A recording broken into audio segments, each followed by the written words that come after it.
อกเหนือหลักพระธรรมวินัยการนำรูปเคารพที่ไม่สอดคล้องกับพระพุทธศาสนาเข้ามาในวัด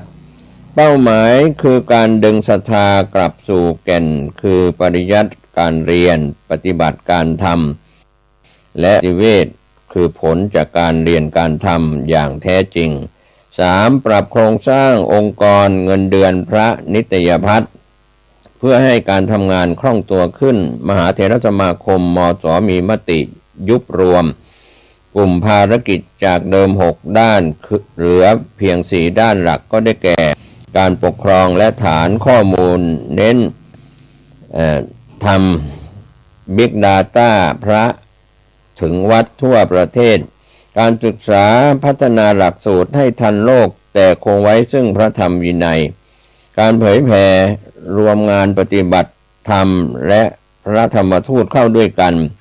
สาธารณูปการและสาธารณบัตรดูแลทรัพย์สินวัดโดยใช้งานสาธารณสงเคราะห์เป็นหน้าที่ร่วมกับทุกฝ่ายนอกจากนี้จะมีการทบทวนอัตรานิตยพัฒน์เงินเดือนพระใหม่ให้สอดคล้องกับภาระงานและสภาพเศรษฐกิจในปัจจุบันรวมถึงการปรับโครงสร้างสำนักงานพระพุทธศาสนาแห่งชาติพศให้ทำงานรุกหนองนโยบายมหาเถรสมาคมมศ.ให้ดียิ่งขึ้น 4. ใช้ Big Data และความโปร่งใสนโยบายใหม่เน้นการนำระบบดิจิทัลมาใช้บริหารจัดการข้อมูลพระเณรและวัดทั่วประเทศให้เป็นมาตรฐานเดียวกันเพื่อความโปร่งใสตรวจสอบได้และใช้ประกอบการตัดสินใจเชิงนโยบายลดความซ้ำซ้อนของตำแหน่งและเขตการปกครองก้าวต่อไปมหาเถรสมาคมมศ.ได้มอบหมายให้สำนักงานพระพุทธศาสนาแห่งชาติพศ.ประสานกับคณะกรรมการคุ้มครองพระพุทธศาสนาเพื่อตั้งคณะทำงานขับเคลื่อนทั้ง12นโยบายนี้ทันทีโดยไม่มีการเวลาเพื่อให้เห็นผลเป็นรูปธรรมโดยเร็วที่สุดนี่คือมหาเถรสมาคมประเดิมปี 2569 สั่งยกเครื่องคณะสงฆ์เลิกวัดผลงานที่สิ่งปลูกสร้างสั่งแบนพุทธพาณิชย์ในวัดผมเกษตรเพชรนิตบรรณาธิการข่าวก้าวหน้านิวรายงานข่าวชาวบ้านเพื่อให้รับรู้รับทราบทางวัดบ้านราชการสถานศึกษาในวันนี้กับข่าว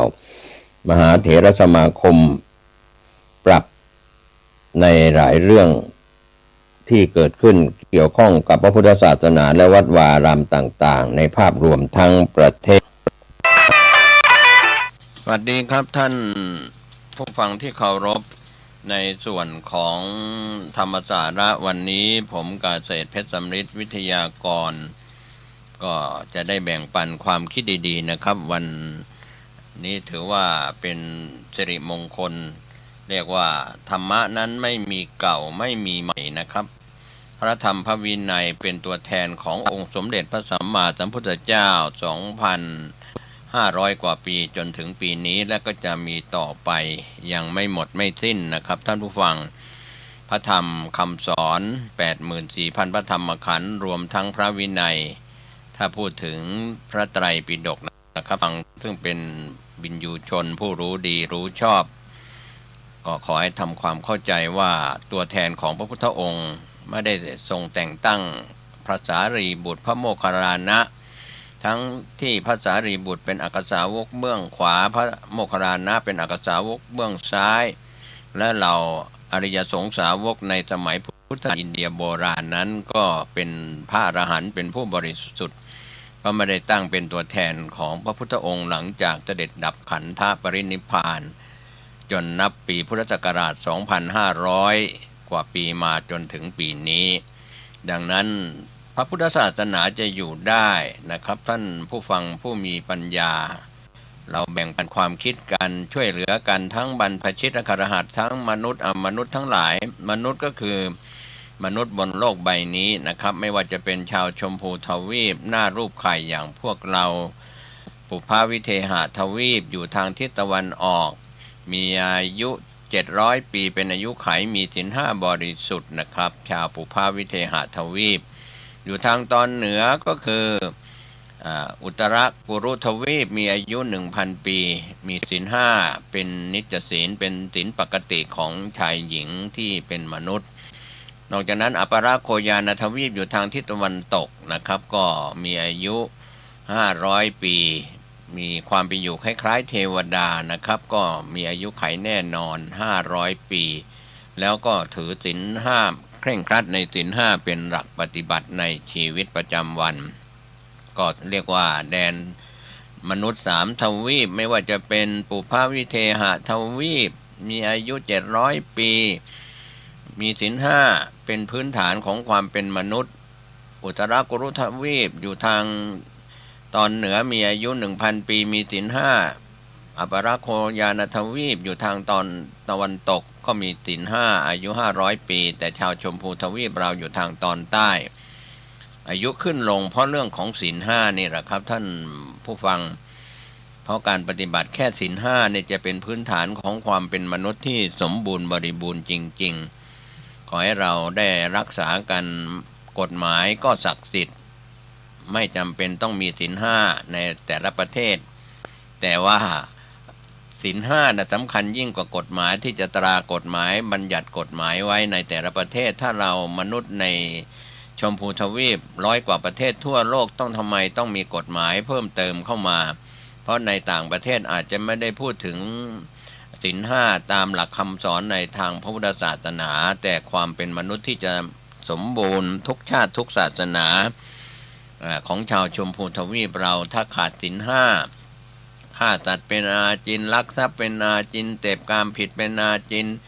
กล่าวคำเท็จเป็นอาจินดื่มเครื่องดองของเมาและยาเสพติดเป็นอาจินปัญหาต่างๆก็ไม่จบไม่สิ้นนะครับไม่ว่าท่านจะนับถือศาสนาใดพุทธคริสต์อิสลามซิกฮินดูหรือศาสนาในฝ่ายเถรวาทมหายานนะครับเพราะศาสนานั้นเป็นคำสอนผู้ปฏิบัติก็คือคนที่เป็นมนุษย์ดังนั้นพื้นฐานของความเป็นมนุษย์ที่สมบูรณ์ที่สุดก็คือการมีศีลห้าศีลเป็นเรื่องของความปกติของความเป็นมนุษย์ถ้าเราผิดปกติก็คือเราทำผิดฆ่าสัตว์รักทรัพย์เสพกามที่ผิดกล่าวคำเท็จดื่มสุราเมรัยเครื่องดองของเมายาเสพติดเหล่านี้นะครับเป็นเรื่องการทำผิดศีลทุศีลศีลด่างศีลพ้อยอะไรก็แล้วแต่นะครับก็เป็นส่วนที่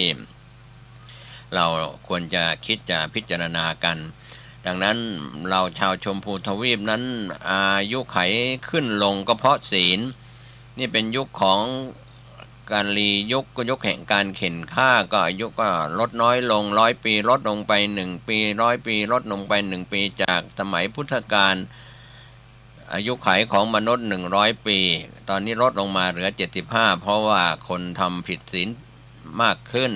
ไม่ปฏิบัติธรรมมากขึ้นนะครับท่านผู้ฟังดังนั้นอายุก็ลดลง100 ปีลดลงไป1 ปีช่วงต่ำกว่า100 ปีหรือเกิน100,000 ปีจะไม่มีพระโพธิสัตว์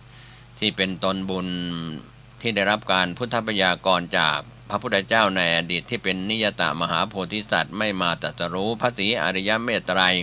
หรือพระศรีอานก็จะมาหลังจากอายุของมนุษย์ชาวชมพูทวีปเราลดน้อยลงไปในสังไขยสูตรนะครับพระสุตตันตปิฎกกล่าวถึงไว้ก็ลดลงไปจนถึงอายุขัยแค่10 ปีคนเราก็มาเรียกว่าสังเวชใจว่าทำไมแม้แต่พี่น้องก็ฆ่าเพื่อนพ้องน้องพี่คนรู้จักกันคนร่วมงานคนในระดับประเทศก็ฆ่ากันเป็นยุคแห่งการเข็นฆ่านะครับก็ฆ่ากันจะมีสงครามโลกครั้งที่3ที่4ที่5อีกหรือไม่เราก็ไม่มีใครพยากรณ์ล่วงหน้าแต่ยุคแห่งการเข็นฆ่าก็จะทำลายล้างกันด้วยอาวุธต่างๆก็เป็นยุคแห่งการเข็นฆ่าลดลงไปจนถึงอายุ10 ปีคนที่มีอายุ10 ปีนี้ก็มาสำนึกมาสังเวชใจว่าทำไมบรรพชนบรรพบุรุษของตนที่เคยมีนั้นก็ฆ่ากันทะเลาะเบาะแว้งกันผิดในศีลห้านี่แหละครับก็เพราะเหตุแห่งการที่ไม่เอาศีลไม่เอาธรรมไม่ถือศีลไม่ถือธรรม ก็ทำให้อายุขัยลดน้อยลงก็หันกลับมาถือศีลปฏิบัติในศีลห้ารุ่นลูกของคนที่มีศีลห้าในยุคอายุขัย10 ปีก็จะเพิ่มขึ้นไปทวีคูณจาก10ก็เป็น20จาก20ก็เพิ่มเป็นเท่าจนถึงอายุไขขึ้นจนถึง80,000 ปีพระโพธิสัตว์พระศรีอานพระโพธิสัตว์ก็จะลงมาตรัสรู้เป็นพระสัมมาสัมพุทธเจ้าในยุคที่มนุษย์มีอายุไข80,000 ปีนะครับเพราะว่าอยู่ในช่วงของการพิจารณาปัญจวิโลกนะนั้นจะไม่เกิน100,000 ปีแล้วก็ไม่ต่ำกว่า100 ปีเพราะว่าเกิน100,000 ปีเนี่ยสอนทุกขังอนิจจังอนัตตาสอนการเกิดขึ้นตั้งอยู่ดับไปพระไตรลักษณ์สอนได้ยากเพราะตั้งแต่เกิดมาถ้าเกิน100,000 ปีไปเป็นอสงไขยปีก็ไม่เคยเห็นแต่คนเกิดแต่ไม่ค่อยเห็นคนแก่หรือคนเจ็บคนตายเพราะอายุยืนชาวชมพูทวีปนี้จะมีอายุไขขึ้นเป็นอสงไขยปีนับไม่ได้ลดลงมาก็ต่ำเหลือ10 ปีที่เป็นยุคแห่งการเข็นฆ่าเพราะฉะนั้นในยุคนี้ถือว่าเป็นเขตของกรียุคในปัจจุบันก็ฝากเตือนพวกเราทั้งมนุษย์ทั้งหลายก็เตือนให้ตั้งอยู่ในความไม่ประมาทไม่ว่าจะเป็นเรื่องของภัยพิบัติอะไรต่างๆเราก็อย่าไปเขาเรียกว่าอย่าไปหวั่นไหวเป็นจารศรัทธาเป็นศรัทธาที่หวั่นไหวควรจะเป็นอจารศรัทธาเดินตามรอยพระอริยเจ้าด้วยการปฏิบัติวิปัสสนากรรมฐานวิชาวิปัสสนากรรมฐานพระวิปัสสนาจารย์ก็น้อยลงสำนักวิปัสสนาก็น้อยลงก็จะเสื่อมสูญไปก่อนในส่วนของการปฏิบัติวิปัสสนากรรมฐานก็จะเสื่อมก่อนต่อด้วยเรื่องของพระไตรปิฎกในส่วนของอภิธรรมปิฎกเสื่อมก่อนในส่วนของอภิธรรมปิฎกคัมภีร์ที่7มหาปฐานก็จะเสื่อมก่อนเป็นคัมภีร์ที่ยากแก่การศึกษายากแก่การที่จะเข้าไปรู้ในรายละเอียดก็เสื่อมไปตามการตามยุคตามสมัยนะครับเพราะว่าเราในยุคนี้เป็นยุคของการที่เรากำลังสนใจเรื่องของวิทยาศาสตร์มากกว่าพุทธศาสตร์ก็จะเป็นเรื่องที่สวนกระแสกันนะครับเพราะว่าสิ่งที่เราเรียนวิทยาศาสตร์นะครับก็ต้องการศึกษาในเรื่องของรูปธรรมเสียเป็นส่วนใหญ่ส่วนทางด้านนามธรรมด้านจิตใจก็ไม่ได้หันมาสนใจเรื่องของจิตวิทยาหรือการเรียนรู้ในเรื่องของจิตใจซึ่งเป็นนามธรรมก่อนรูปเวทนาสัญญาสังขารวิญญาณขันธ์ทั้ง5นั้นเราจะต้องศึกษาทั้ง2อย่างทั้งพุทธศาสตร์และวิทยาศาสตร์ศาสตร์ต่างๆที่เกิดขึ้นในโลกใบนี้โดยเฉพาะศึกษาที่เราศึกษากันตามศาสตร์ของมหาวิทยาลัยภายในประเทศหรือต่างประเทศก็ตามก็เป็นการศึกษาเพื่อการประกอบอาชีพไม่ใช่ทางพ้นทุกข์จบปริญญาตรีโทเอกจากในประเทศหรือต่างประเทศไทยก็ไปจบต่างประเทศกลับมาก็แล้วแต่นะครับเป็นศาสตร์ที่จบการศึกษามาเพื่อการประกอบอาชีพทำงานมีเงินมีค่าตอบแทนแล้วก็เกษียณอายุราชการหรือล้มหายตายจากไปแต่พุทธศาสตร์แห่งการหลุดพ้นซึ่งพุทโธวิชาพุทโธวิชาวิปัสสนากรรมฐานที่เราได้ลงมือปฏิบัติกันพี่น้องชาวต่างประเทศไม่ว่าจะเป็นโซนเอเชียยุโรปอเมริกาในโซนต่างๆ100 กว่าประเทศทำไมสนใจมาศึกษาคำว่าศึกษาก็คือสนใจมาปฏิบัติทำไมต้องเสียค่าเครื่องบินข้ามน้ำข้ามทะเลมาแสวงหาตำนักปฏิบัติเพื่อปฏิบัติวิปัสสนากรรมฐานไม่ว่าจะเป็นวัดป่าวัดบ้านในยุคอดีตที่เราจำความกันได้จนถึงปัจจุบันนะครับท่านผู้ฟังแม้ในเวลานี้เราพยายามจะขยายพระธรรมทูตสายต่างประเทศของคณะสงฆ์ไทยไปยังต่างแดนก็เรียกว่ากำลังเห่อเหิมกันที่จะไปสร้างวัดไทยสาขาของวัดไทยที่มีอยู่ในต่างแดนนะครับในเถรวาทหรือมหายานก็ตามนั่นไม่ใช่เรื่องสำคัญเพราะว่าผู้ที่จะเป็นกำลังเป็นศาสนทายาทที่แท้จริงจะเป็นคนไทยหรือชาวต่างชาติถ้าไม่ได้ปฏิบัติหรือไม่ได้นำบุตรหลานมา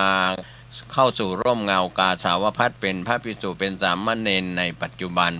ก็ยังไม่ได้เป็นสาธารณทายาทแม้เราจะเป็นสาธารณทายาทเป็นอุบาสกบัติการเราก็ต้องลงมือประพฤติปฏิบัติรู้ว่าอะไรคือรูปอะไรคือนามก็เรียกว่าดีกว่าคนเกิดมา100 ปีไม่รู้จักว่าอะไรคือรูปอะไรคือนามเพราะฉะนั้นเราต้องลงมือปฏิบัติถ้าเราไม่ปฏิบัตินะครับวันนี้ก็ไม่มีความหมายแม้ในขณะนี้หลักฐานที่หลงเหลืออยู่ที่เราได้ศึกษากันเรื่องของพุทธธาตุธาตุของพระพุทธเจ้าที่เราเรียกว่าพระบรมสารีริกธาตุที่เป็นส่วนของรูปธรรมก็ดีส่วนนามธรรมที่เป็นธรรมธาตุก็รวมไปถึงอรหันตธาตุธาตุของพระอรหันต์ผู้บริสุทธิ์หมดจดจากเครื่องเศร้าหมองกิเลส1,500ตัณหา108หรือว่าเครื่องเศร้าหมองโลภโกรธหลงซึ่งเป็นเหตุแห่งความทุกข์ที่เกิดขึ้นในทุกขสัตว์นะครับแล้วก็สมุทัยสัตว์เหตุแห่งทุกข์แล้วก็ทุกข์ตามมาก็ทางที่เป็นความจริงก็ตรงกันข้ามที่พระพุทธองค์ทรงตรัสรู้ก็คือมรรคสัจจะความจริงที่เป็นทางแห่งความหลุดพ้นก็เกิดข้อนิโรธสัจจะก็คือพระนิพพานดังนั้นในเวลานี้เราหลงทางแล้วก็ไม่ถามไถ่หนีจระเข้ใหญ่ไพร่ลงไปในน้ำถูกจองจำกับยินดีสู้ไพลีแล้วก็ไม่หาอาวุธนะครับก็ปริศนาธรรมในยุคอดีตโบราณอาจารย์บัณฑิตกล่าวสอนไว้จะผูกเป็นปริศนาไว้ว่ากินเท่าไหร่ไม่หายอยากนอนมากไม่รู้จักตื่นรักผู้อื่นยิ่งกว่าตัวของคนกลัวกับกล้าปอกมะพร้าวเอาปากกัดลูกอ่อนรัดไว้ไม่ยอมวางหลงทางแล้วก็ไม่ถามไถ่หนีจระเข้ใหญ่ไพร่ลงไปในน้ำถูกจองจำกับยินดีสู้ไพลีไม่หาอาวุธใครไม่หยุดก็ไม่ถึงพระนิพพานนะครับเป็นปริศนาธรรมที่สำคัญก็กินเท่าไหร่ไม่หายอยากนี่นะครับก็คือมนุษย์เราเนี่ยนะกินเท่าไหร่ไม่หายอยากก็เพราะว่ามีเหตุแห่งทุกข์ที่เป็นสมุทัยก็คือความโลภที่มีเกิดขึ้นอยู่ความอยากที่ยังมีอยู่ตราบใดในบุคคลที่เป็นมนุษย์มนุษย์ทั้งหลายก็ไม่สามารถจะไปสู่การหลุดพ้นที่แท้จริงคือนิโรธสัจจะทางพระนิพพานที่สุดจุดหมายปลายทางมรรคที่รออยู่ข้างหน้าของปุถุชนก็คือข้ามโคตรปฏิบัติวิปัสสนากรรมฐานผ่านญาณ16ครั้งแรกที่ไม่เคยเห็นที่ไม่เคยผ่านก็ผ่านครั้งแรกนะครับเรียกว่าตั้งแต่นามรูปปริเฉทญาณจนถึงโสรสญาณญาณที่16ก็ถือว่าข้ามโคตรจากโคตรภูญาณญาณที่13ไปสู่อริยะคือมรรคญาณญาณที่14ผลญาณญาณที่15ปัจเจเวคขณะญาณญาณที่16นะครับก็ถือว่าข้ามโคตรเมื่อข้ามโคตรจากปุถุชนไปแล้วไม่มีโอกาสที่จะกลับมาอีกแล้วเป็นโคตรของอริยะมีมรรค4ผล4ก็คืออริยชนที่เป็นโสดาบันบุคคลคือโสดาปฏิมรรคโสดาปฏิผลที่เกิดขึ้นครั้งแรกโสดาปฏิผลเกิดขึ้นเป็นอริยบุคคลชั้นแรกปิดประตูอบายภูมิจตุหปาเยหิก็จะไม่ได้ไปสู่การบังเกิดเป็นสัตว์นรกเปรตอสุรกายสัตว์เดรัจฉานอีกแล้วผู้ที่ผ่านการปฏิบัติวิปัสสนาปิดประตูอบายภูมิ